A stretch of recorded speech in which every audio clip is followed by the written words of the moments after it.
ในคลิปนี้ผมจะมาเปิดเผยสิ่งที่ส่วนตัวผมคิดว่าสามารถใช้เป็นหลักฐานแข็งแรงใช้ได้ว่ากัมพูชายิงเราก่อนที่มาจากปากของโฆษกเขาเองเลยด้วยและผมจะพูดถึงสิ่งสำคัญอื่นๆเช่นหลักฐานว่าทุ่นระเบิดไม่ใช่ของเราหลักฐานบ่งชี้ว่าทำไมไทยถึงไม่มีเหตุผลให้โจมตีหลักฐานบ่งชี้ว่าทำไมกัมพูชามีเหตุผลให้โจมตีไอ้นี่และขีดจำกัดของสันติวิธีเมื่อวันที่7ธันวาประมาณบ่าย 2:15ทั้งสองฝ่ายมีการแลกยิงปะทะใส่กันคำถามคือใครเริ่มก่อนสำหรับผมสิ่งที่บ่งชี้ว่ากัมพูชาเริ่มก่อนก็มาจากปากของโฆษกเขานี่แหละตอนที่เขากล่าวว่าฝั่งกัมพูชาหลังถูกปะทะรีบติดต่อฝั่งไทยเลยขอให้หยุดยิงตัวที่ฝั่งกัมพูชาเองไม่ได้ยิงกลับอย่างแรกเลยฝั่งไทยเรามีทหารบาดเจ็บหมายความว่าแค่ที่เขาบอกว่าฝั่งกัมพูชาไม่ได้ยิงกลับก็ไม่เป็นจริงแล้วแต่สมมติว่าไทยยิงก่อนจริงๆล่ะแค่เราบังเอิญเป็นฝั่งเดียวที่บาดเจ็บหลังเขายิงกลับอันนี้ก็ไม่น่าเชื่อถือเพราะคำถามคือทำไมเขาถึงไม่ประกาศไปล่ะว่าฝั่งกัมพูชาเพียงแค่ยิงตอบโต้กลับโดยที่ไม่ได้เริ่มก่อนเพราะสุดท้ายแล้วมันไม่มีประเทศไหนในโลกนี่ที่จะประณามการยิงตอบโต้กลับเพื่อป้องกันตัวคือถ้าเขาบริสุทธิ์จริงๆก็บอกไปสิว่าเราเริ่มก่อนแล้วเขาเพียงแค่ป้องกันตัวจะโกหกว่าไม่ได้ยิงกลับทำไมในเมื่อข้อความไม่โกหกสะดวกกว่าอีกประเด็นหนึ่งของผมก็คือมันมีประเทศไหนบ้างในโลกที่มาโดนโจมตีโดยประเทศที่ไม่ใช่พันธมิตรและกำลังมีการขัดแย้งกันอยู่จะตัดสินใจไม่ยิงกลับเพื่อป้องกันตัวแต่ตัดสินใจติดต่ออีกฝั่งเพื่อขอให้หยุดยิงแทนทั้งที่ฝั่งไทยเราออกจากข้อตกลงหยุดยิงไปตั้งแต่เดือนพฤศจิกายนแล้วเพราะว่าทหารเรามีแต่โดนทุ่นระเบิดพูดถึงทุ่นระเบิดผมขอเริ่มโดยการโชว์แต่ละมุมมองเกี่ยวกับประเด็นนี้ก่อนละกันเริ่มด้วยมุมมองจากฝั่งไทย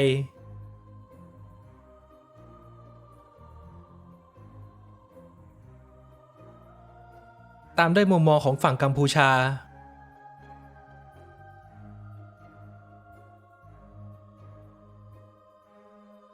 นอกจากมุมมองที่ผมโชว์ไปก่อนหน้านี้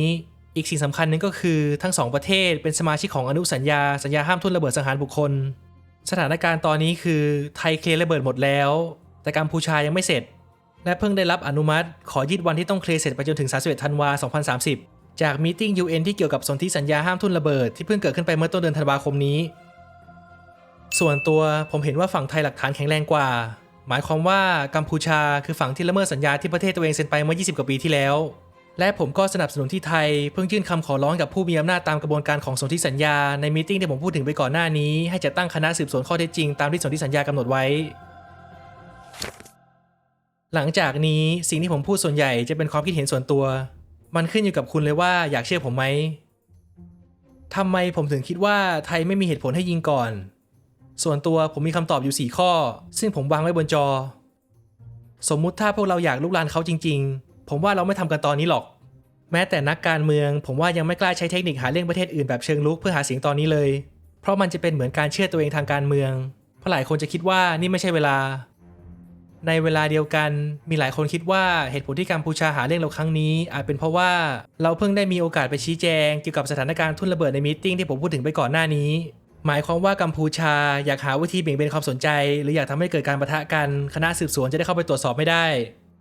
ส่วนตอนเดือนกรกฎาคมบางคนคิดว่าอาจเป็นเพราะว่าคุณเซนอยากเพิ่มความสนับสนุนให้กับคุณมาเน็ตโดยการกระตุ้นความรู้สึกชาตินิยมในประชาชน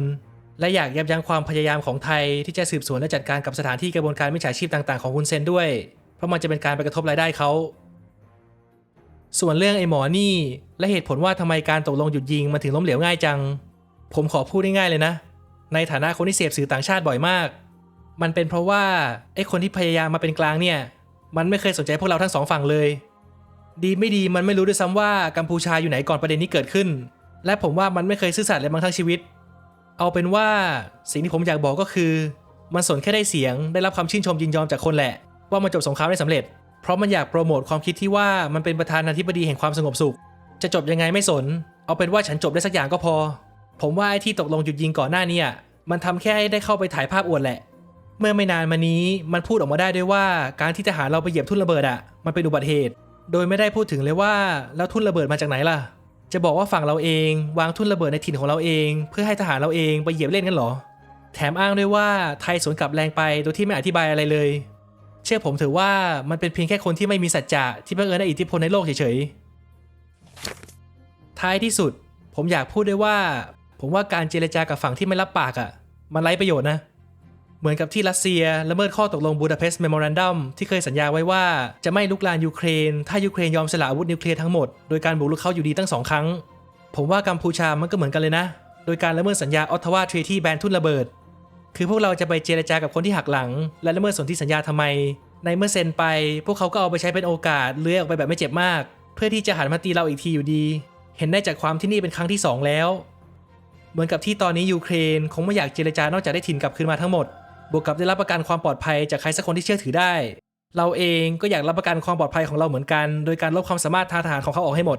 เพราะการที่เขาไม่มีกำลังตีเราเลยมันเป็นสิ่งเดียวที่เราพึ่งพาได้ผมอยากบอกด้วยว่าส่วนตัวผมสังเกตว่ารัสเซียกับกัมพูชามันก็คล้ายๆกันนะตรงที่ชอบหาเรื่องคนอื่นและละเมิดสัญญาแต่ในเวลาเดียวกันฉันไม่เคยผิดอะไรเลยฉันเป็นเหยื่อเสมอและเล่นบทบาทเหยื่อเก่งมากทุกๆการกระทำของฉันถูกบีบคั้นด้วยคนอื่นหมดเหมือนตัวเองไม่มีเจตจำนงเสรีเลยผมว่านี่แหละคือขีดจำกัดของสันติวิธีข้อเสียของสันติวิธีคือผมว่านะมันแก้ไม่ได้ทุกอย่างในโลกคือผมก็อยากให้มันแก้ได้ทุกอย่างแหละแต่มันมีบางคนในโลกนี้จริงๆที่จ้องจะใช้สันติวิธีเป็นโอกาสหาจุดอ่อนเอาไว้หาเรื่องคนอื่นโดยที่ไม่ต้องรับผลกระทบทีหลังขอบคุณครับที่รับชมถ้าคุณคิดว่าข้อความผมมีค่าสามารถแชร์ให้คนอื่นเห็นบ้างได้ครับ